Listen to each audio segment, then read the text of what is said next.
오늘 설교 제목은 주무시는 주님을 깨워라. 여러분 아마 어떤 구절을 쓸지는 예측하실 것 같아요. 그죠? 성경 마태복음 8장에 이와 같은 내용이 나옵니다. 함께 구절을 읽어보시겠습니다. 오늘 성경 구절. 그리고 예수님이 배를 타시자 제자들도 뒤따랐다. 그런데 갑자기 바다에 큰 폭풍이 휘몰아쳐서 배가 침몰하게 되었다. 그러나 예수님은 주무시고 계셨다. 제자들은 예수님을 깨우며 주님 살려주십시오. 우리가 죽게 되었습니다. 하고 부르짖었다. 아멘. 예수님이 가버나움 근처에서 많은 일을 하셨어요. 우리가 배워왔듯이. 그리고 난 다음에 배로 이동 중이셨어요. 아마도 한밤중이었을 거라는 생각이 듭니다. 그런데 갑자기 바람이 휘몰아쳤대요.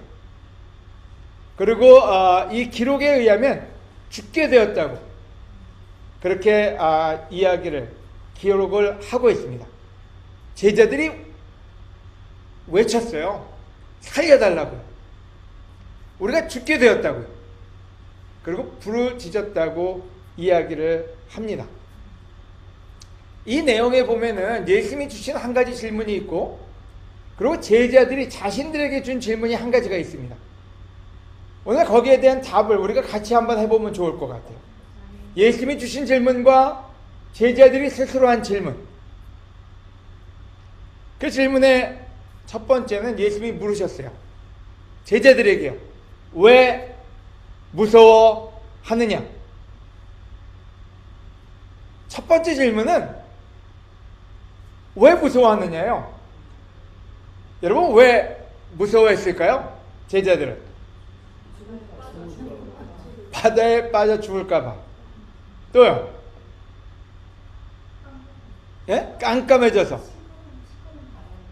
밤이기 때문에. 그죠?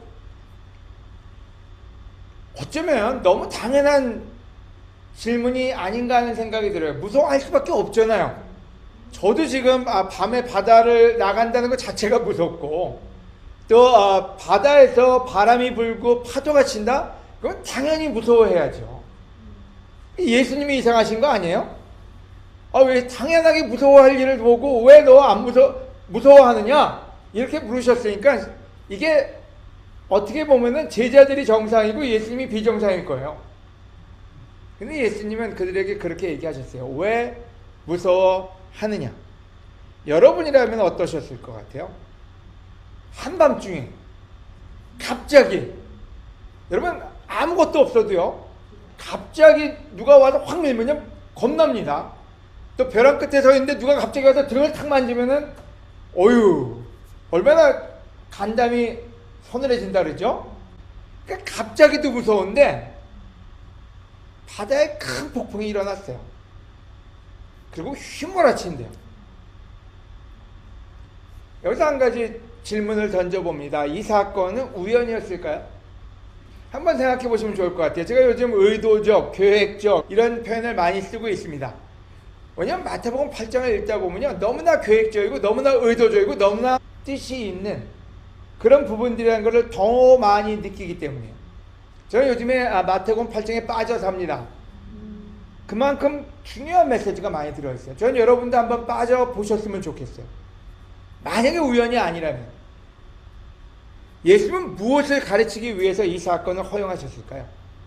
여러분, 이 책의 저자는, 마태는 왜 이 구절을 여기에 적음으로써 우리에게 어떤 메시지를 주고 싶은 걸까요? 성경을 읽으면서 이와 같은 질문을 던지는 건 굉장히 건강한 겁니다. 우리는 언제 두렵습니까? 저는 갑자기는 항상 두렵습니다. 갑자기 어떤 일이 벌어진다는 거예요. 여러분, 우리 모두는 지금 나이가 있다 보니까 갑자기 어떤 병이 생길까봐 두렵습니다. 우리도 어떤 때 배가 좀 아프다, 머리가 아프다, 다리가 좀 전다 그러면은 갑자기 두렵습니다. 어떤 병이 나한테 찾아오는 거 아닌가? 우리 아이들을 보고 있으면요, 갑자기 얘가 무슨 문제가 생기지 않을까 늘 불안합니다.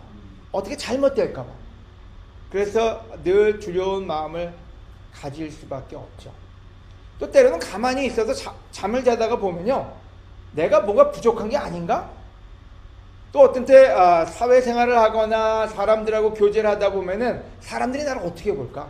내가 이 한 말에 의해서 사람들이 나를 바보 취급하지 않을까? 내가 멍청하다고 생각하지 않을까? 어떤 때 그런 두려움이 엄습을 합니다.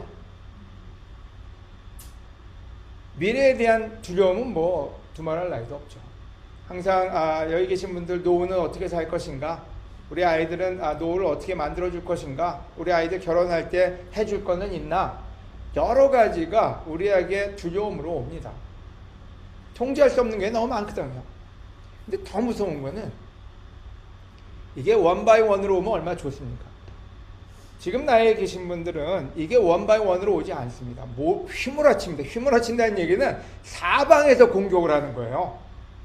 때로는 우리가 건강도 약해지고 체력도 저하됐는데 부모님도 또 연로하시다 보니까 아프시다는 소리가 들리고, 또 병원에 가셨다, 또 거기서 어떤 진단을 받았다, 그런 얘기가 오면은 자기도 지금 힘든 상황에서 부모님에 대한 또 인포메이션이 마음을 굉장히 어렵게 합니다. 근데 애들이 말이라도 잘 들어주면 얼마나 좋아요. 애들이 이제 티네이저에 아니면은 대학 갈 그 나이가 돼가지고 굉장히 민감해져 있습니다. 애들은 민감해져 있고, 부모님은 연로하시고, 나는 체력은 저하되어 있고, 경제적으로는 한계가 있고, 이게 휘몰아치는 거 아닙니까? 때로 그렇지 않은 분도 계실 거예요. 하지만 중년에 계신 분들의 대부분이 겪는 문제가 있다면은 이런 문제가 우리한테는 다가옵니다. 어떤 때는 다 놓고 도망가고 싶을 때도 있어요. 어떤 때는 될 대로 되라. 에이, 나 이제 몰라. 이제 다들 알아서 해. 그리고 사람들에게 콜드해질 때도 있어요. 경제적인 압박이야말로 사람들에게는 굉장히 힘든 일이 되겠죠. 경제적으로 뭔가 조여오기만 하면은 그게 우리의 인생을 다 앗아갈 때도 있습니다. 여러분, 당연한 일 아닙니까? 인간으로서 그 일을 당하고 그때 두려워하는 건 어쩌면 가장 극히 당연한 일인데, 예수님이 얘기할 때 너희 왜 무서워하니? 물어보시는 예수님이 이상하지 않아요? 바로 그와 똑같은 상황이 벌어진 거였어요. 제자들이 너무나 힘들어서 배가 침몰되게 되었다고 얘기를 했는데, 예수님은 왜 두려워하니? 그 질문을 던졌을 때 제자들은 아마 황당했을 거라는 생각이 들어요. 그래서 제자들이 굉장히 자신감 있게 소리를 친 거죠. 근데 왜 더 화가 났느냐? 예수님이 주무시고 계신 게 더 화가 났어요. 여러분, 예수님을 보고 있으면 다 지금 죽겠다고 난리를 치는데 예수님만 아주 컴하게 주무시고 계셨어요. 여러분, 예수님은 그 난리통에 주무시고 계셨는데 다른 성경 구절을 보면요, 다른 기록이요, 거기 뭐라고 써있는지 아세요? 혹시 기억나세요? 베개를 베고 주무시고 계셨다, 이렇게 나와요. 그러니까 얼마나 편히 고운히 주무시고 계셨으면은 베개를 베고 배 뒷전에서 홀로 느긋이 주무시고 계셨어요. 저는 그걸 보면서 야, 이게 진짜 고의적인 게 아니고는 불가능하다는 생각이 들었어요. 여러분, 요나 1장 4절에 보면요, 여러분 요나서 알죠? 요나가 말을 듣다 안 들었어요. 착한 제자인 것 같은데, 하나님을 사랑하는 사람인 것 같은데 말은 듣다 안 들었어요. 그래서 여기 이 구절을 보면, 그러나 여호와께서 바다에 강한 바람을 보내 폭풍이 일게 하심으로 배가 거의 깨어지게 되었다. 거의 똑같은 사건이 벌어져요. 이 제자들한테 일어난 일도 배가 거의 침몰하게 되었다 이렇게 됐는데, 요나 때 요나가 탄 그 배를 하나님이 강한 바람으로 바다에서 폭풍을 일으켜가지고 거의 침몰하게 만들었는데, 누가요? 하나님이 고의적으로 하셨대요. 그러니까 저는 이 구절을 보면서도 하나님이 고의적으로 이 제자들을 이렇게 난감한 상황에 두셨구나 하는 생각에 대한 확신이 듭니다. 예수님은 왜 베개를 베고 편히 고온히 주무셨을까요? 여러분, 난리통에 컴한 사람들, 침착한 사람들이 있습니다. 그 사람들은 왜 침착할 수 있을까요? 여러분, 예수님은 능력이 있기 때문에 굳이 거기에 대해서 힘들어할 필요가 없으셨어요. 예수님은 대책이 있으셨거든요. 폭풍이 불고 휘몰아 쳐도 거기에 대한 계획도 있고 대책도 있었으니까 굳이 그 난리통에 같이 호들갑을 떨 필요가 없었던 거죠. 이 사건에 여러분이 조금 더 생각을 깊이 해보시면 좋을 것 같아요. 여러분 잘 생각해 봅시다. 이게 만약에 고의적인 것이었다면, 예수님은 제자들을 평가하기 위한 전 시험이었다고 봅니다. 여러분, 우리가 중간고사, 기말고사, 수능을 보지 않습니까? 왜 보나요? 뭘 평가해요? 이때까지 한 공부가 잘 됐나를 평가하는 거지, 안 가르치고 하는 공부가 아니었어요. 그래서 이 제자들한테 예수님이 가르친 시간이 있어요. 가르친 내용이 있어요. 그 부분을 잘 이해하고 그것을 잘 마음속에 심고 있는지를 알고 싶으셨던 거예요. 물론 제 추론입니다. 하지만 제 생각에는 확실한 것 같아요. 이들의 점수를 본다면 제가 대충 유추하기에는 오두방정, 두려움, 낙담의 믿음 결여가 마이너스 40은 됐을 것 같아요. 그 다음에 잘한 일은 예수님과 동행한 건 10점은 줄 것 같아요. 그나마 예수님하고 같이 있었어요. 제일 많이 받은 점수는 예수님을 깨웠다는 거예요. 예수님께 부르짖었다는 거예요. 예수님께 기도했다는 거예요. 그래서 저는 이 점수를 60점, 하지만 낮은 점수예요. 60점 정도는 받지 않았을까? 제가 왜 이 얘기를 나누는지는요, 마태복음 8장 첫 번째는 여러분 육체적인 문제를 예수님이 어떻게 컨트롤하시는지를 보여줬습니다. 제자들이 다 있는 상태에서 문둥병, 중풍, 열병을 어떻게 고치셨는지를 예수님이 보여주셨어요, 직접. 그러고 난 다음에 정신적인 문제, 귀신 들린 사람들, 모든 정신적인 문제를 해결하는 것을 바로 제자들한테 다 보여주셨어요. 근데 이 제자들은 이 문제는 해결하는데 이 바다 문제는 해결할 거라고 생각을 못했던 거예요. 예수님이 육체적인 문제도 풀고 정신적인 문제도 풀었는데 이 제자들은 바다에서 일어난 일은 예수님이 할 수 있다고 생각을 안 했어요. 그거는 딴 동네 얘기예요. 그래서 그 부분에 대해서는 두려움이 오기 시작했고, 근데 예수님이 무슨 얘기하는지, 야, 그 문제도 내가 풀 수 있어. 니네 앞에서 다 봤잖아. 내 능력이 얼마나 놀라운지를 다 봤잖아. 바로 그래서 예수님이 그들에게 가리키면서 시험을 본 게 있다면은 자연을 다스리는 능력도 예수님한테 있다는 것을 보여주신 거였어요. 다른 구절에 보면 여러분 예수님이 늘 얘기합니다. 니들이 다 까먹었냐고. 내가 5,000명을 먹인 일을 다 까먹었냐고요. 그래서 실질적으로 그 모든 걸 보여줬는데 제자들은 계속 까먹습니다. 근데 예수님은 그걸 늘 시험하세요. 중간고사를 보시고 기말고사를 보게 하십니다. 얘네들이 진짜 배웠나? 얘네들이 진짜 깨달았나? 그냥 쇼를 하신 게 아니었거든요. 여러분은 어떻습니까? 여러분, 우리가 당연히 세상 사람, 이방인들이라면은 두렵게 살아야 될 사람들입니다. 먹고 사는 게 두려워야 되고, 아픈 게 두려워야 되고, 모든 게 두려워야 되는데, 예수님을 따르는 제자라면 아니라는 얘기예요. 두려움은 믿음이 없을 때 오는 겁니다. 예수님이 편안했던 이유는 능력이 있었고, 계획이 있었고, 대책이 있었기 때문이었어요. 이 모든 걸 보여줬을 때 제자들은 스스로에게 묻습니다. 사람들은 놀라서 도대체 이분이 누구시기에 바람과 바다도 복종하는가 하고 수군거렸다. 아멘.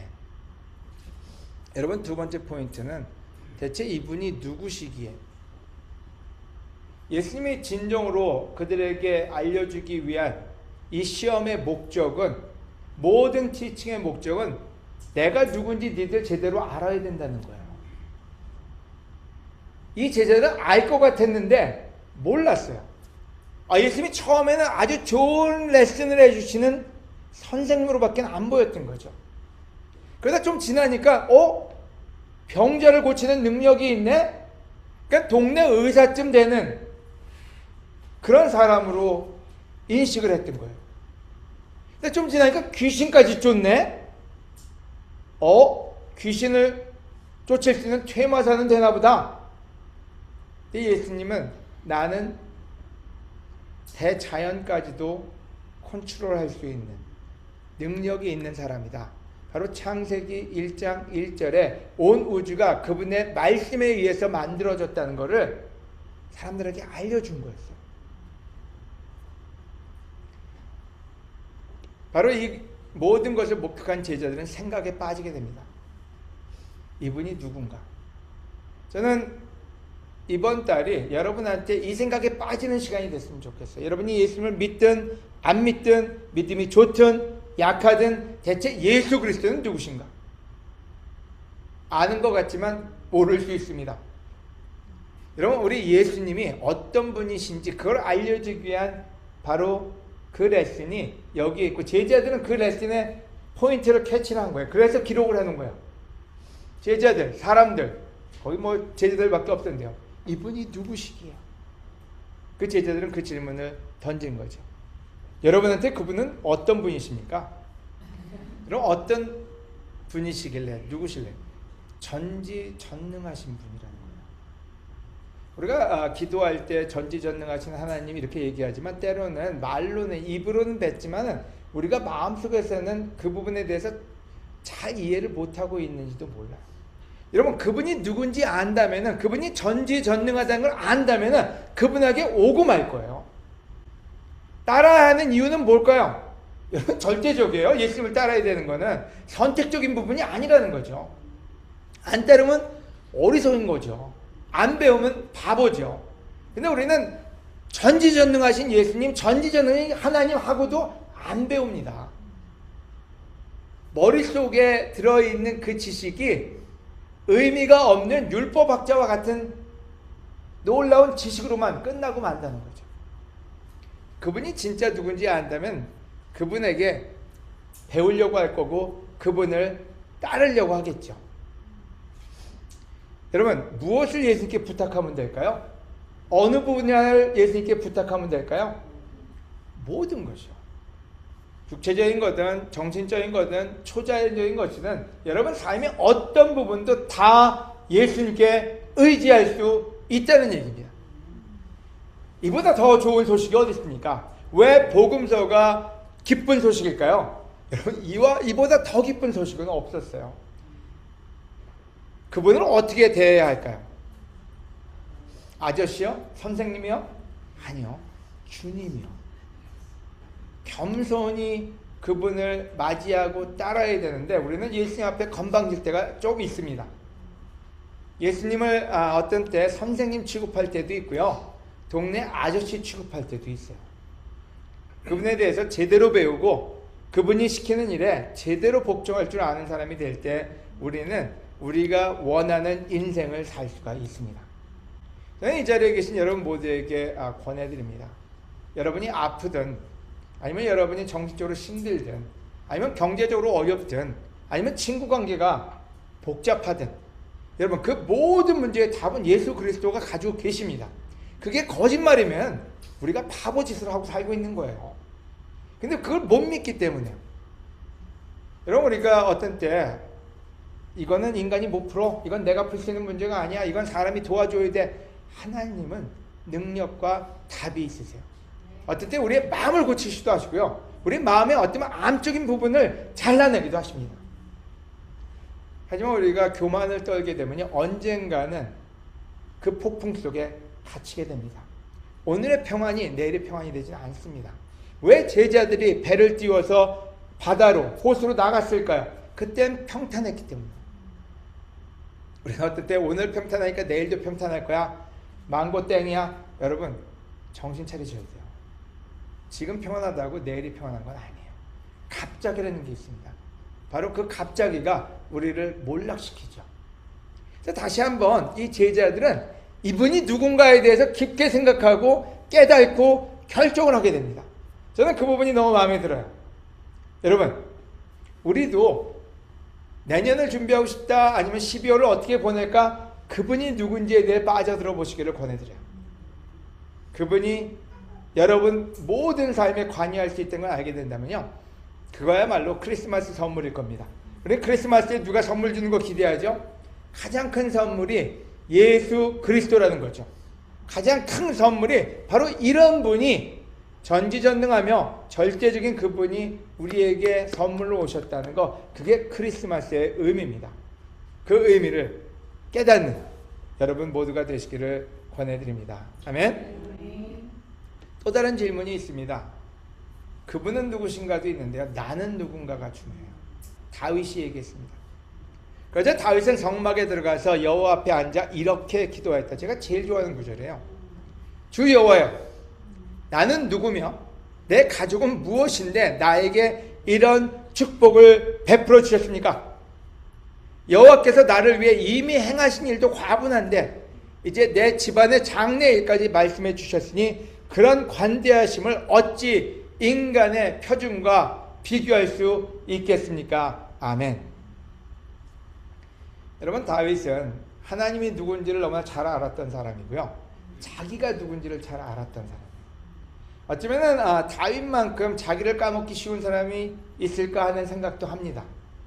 얼굴도 잘생겼던 것 같고요, 지혜도 많았던 것 같고요, 누리고 있는 삶도 너무나 놀랍지 않았습니까? 그래서 어쩌면 자기가 굉장히 대단한 사람처럼 생각할 수도 있었어요. 하지만 하나님을 알면 알수록 자기가 작아진 거예요. 그러니까 자기가 원래 못난 사람이 아니라 하나님이 커진 거죠. 여러분, 우리가 교만해지는 이유는 뭘까요? 하나님이 커지지 않기 때문에요. 어떤 때 내 재산이 많다 그러면은 자기가 대단한 사람인 줄 알아요.